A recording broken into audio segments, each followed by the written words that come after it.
মৃত্যুর পর আত্মার কি হয়? একদিন নবী করিম সাল্লাল্লাহু আলাইহি ওয়াসাল্লামের একজন সাহাবী মারা গেলেন। রাসূল পাক সাল্লাল্লাহু আলাইহি ওয়াসাল্লাম উনার জানাজা পড়ালেন। তারপর একদল সাহাবী মৃতদেহ কবর দেওয়ার জন্য কবরস্থানে নিয়ে আসলেন। সবার সাথে আমাদের নবী করিমও সাল্লাল্লাহু আলাইহি ওয়াসাল্লাম হেঁটে হেঁটে আসলেন। দুইজন সাহাবী কবর খুঁড়তে শুরু করলেন। সবাই মৃতদেহকে ঘিরে বসে আছেন। কবর খনন শেষ না হওয়া পর্যন্ত অপেক্ষা করছেন। সবাই চুপচাপ, নীরব ও শান্ত একটি পরিস্থিতি। নবীজি গভীর মনোযোগ দিয়ে কবর খোঁড়া দেখছিলেন। একটু পর সবার দিকে তাকিয়ে জিজ্ঞেস করলেন, তোমরা কি জানো মৃত্যুর পর আত্মার কি হয়? সবাই খুব আগ্রহ নিয়ে নবীজিকে বললেন, ইয়া রাসূলুল্লাহ, আমাদেরকে বলুন। নবীজি একটু চুপ করে থাকলেন আর সবাই উনার কাছে এসে ঘিরে বসলেন। এই মৃত্যুর পর আত্মার কি হয়, এই তথ্য তাদের জানা ছিল না। আজ সেটা নবীজির মুখে শুনবেন। আর কত বড় সৌভাগ্য! শোনার জন্য সবাই অধীর আগ্রহে নবীজির কাছে এসে বসলেন। তিনি একবার কবরের দিকে তাকিয়ে মাথাটা তুলে আকাশের দিকে তাকালেন। তারপর তিনি গল্পের মতো করে বলতে শুরু করলেন, শুনো, যখন মানুষ একেবারেই মৃত্যুশয্যায়, তখন সে মৃত্যুর ফেরেশতাকে দেখে ভয় পেয়ে যায়, কিন্তু যে বিশ্বাসী ও ভালো মানুষ তাকে মৃত্যুর ফেরেশতা হাসি মুখে সালাম দেন, তাকে অভয় দেন এবং মাথার পাশে এসে ধীরে ও যত্ন করে বসেন। তারপর মৃতপ্রায় মানুষটির দিকে তাকিয়ে বলেন, হে পবিত্র আত্মা, তুমি তোমার পালনকর্তার ক্ষমা ও ভালোবাসা গ্রহণ করো এবং এই দেহ থেকে বের হয়ে আসো। মুমিনের আত্মা যখন বের হয়ে আসে তখন সে কোনো ধরনের ব্যথা ও বেদনা অনুভব করে না। নবী আরও একটু ভালো করে উদাহরণ দিয়ে বললেন, মনে করো একটা পানির জগ কানায় কানায় পূর্ণ হয়ে যাওয়ার পর উপর থেকে এক ফোঁটা পানি যেমন নিঃশব্দে উপর থেকে নিচে নেমে আসে, ঠিক তেমনি নির্বেগ ও কষ্ট ছাড়াই আত্মাটি তার দেহ থেকে বের হয়ে আসে। সেই সময় দুইজন অন্য ফেরেশতা বেহেশত থেকে খুব সুগন্ধি মাখানো একটা নরম সুতার সাদা চাদর নিয়ে আসেন এবং তারা আত্মাটিকে সেই চাদরে আবৃত করে আকাশের দিকে নিয়ে যান। তারা যখন আকাশে পৌঁছেন তখন অন্য ফেরেশতারা সেই আত্মাটিকে দেখার জন্য এগিয়ে আসেন। কাছে এসে সবাই বলেন, সুবহানাল্লাহ, কত সুন্দর আত্মা, কি সুন্দর তার ঘ্রাণ।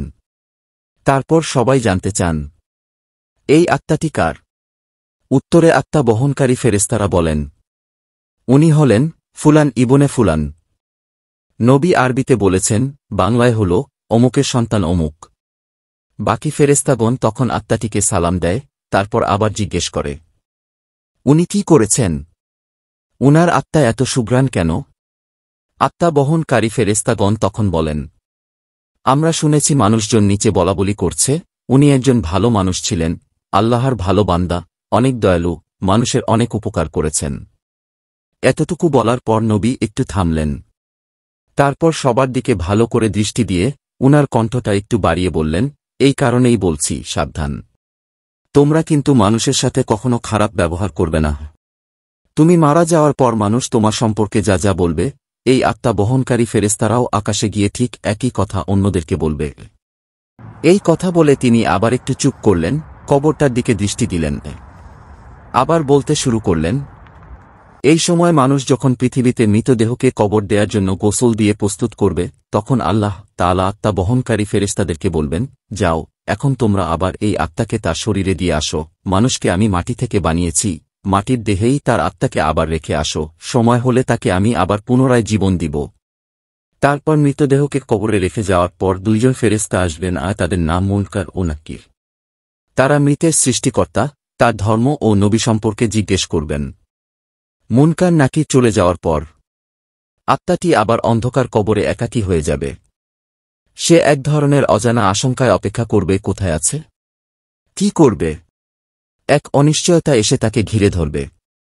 এমন সময় সে দেখবে খুব সুন্দর একজন তার কবরে তার সাথে দেখা করতে এসেছেন। তাকে দেখার পর আত্মাটি ভীষণ মুগ্ধ হবে, এত মায়াবী ও সুন্দর তার চেহারা সে জীবনে কোনোদিন দেখেনি। আত্মাটি তাকে দেখে জিজ্ঞেস করবে, তুমি কে? সেই লোকটি বলবে, আমি তোমার জন্য অনেক বড় সংবাদ নিয়ে এসেছি, তুমি দুনিয়ার পরীক্ষায় উত্তীর্ণ হয়েছ, তোমার জন্য আল্লাহ তাআলা জান্নাতের ব্যবস্থা করেছেন, তুমি কি সেটা একটু দেখতে চাও? আত্মাটি ভীষণ খুশি হয়ে বলবে, অবশ্যই আমি দেখতে চাই, আমাকে একটু জান্নাত দেখাও। লোকটি বলবে, তোমার ডান দিকে তাকাও। আত্মাটি ডানে তাকিয়ে দেখবে কবরের দেয়ালটি সেখানে আর নেই, আর সেই দেয়ালের দরজা দিয়ে অনেক দূরে সুন্দর বেহেশত দেখা যাচ্ছে। বেহেশতের এই রূপ দেখে আত্মাটি অনেক মুগ্ধ হবে ও প্রশান্তি লাভ করবে এবং সেখানে যাওয়ার জন্য অস্থির হয়ে লোকটিকে জিজ্ঞেস করবে, আমি সেখানে কখন যাব? কিভাবে যাব? লোকটি মৃদু হেসে বলবেন, যখন সময় হবে তখনই তুমি সেখানে যাবে, ও থাকবে আপাতত শেষ দিবস পর্যন্ত তোমাকে অপেক্ষা করতে হবে।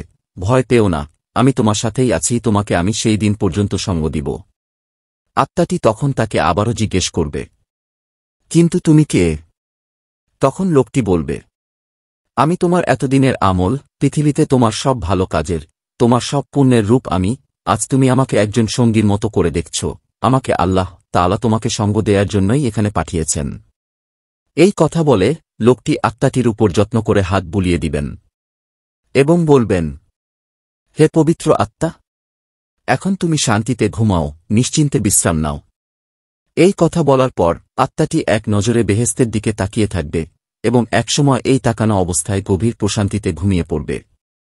নবীজি এতটুকু বলে আবার একটু থামলেন। সাহাবীরা তখন গায়ের কাপড় দিয়ে ভেজা চোখ মুছলেন। বুখারী ও মুসনাদের 2টি হাদিস অবলম্বনে। আল্লাহ আমাদের পবিত্র আত্মা হওয়ার তাওফিক দান করুন, আমিন।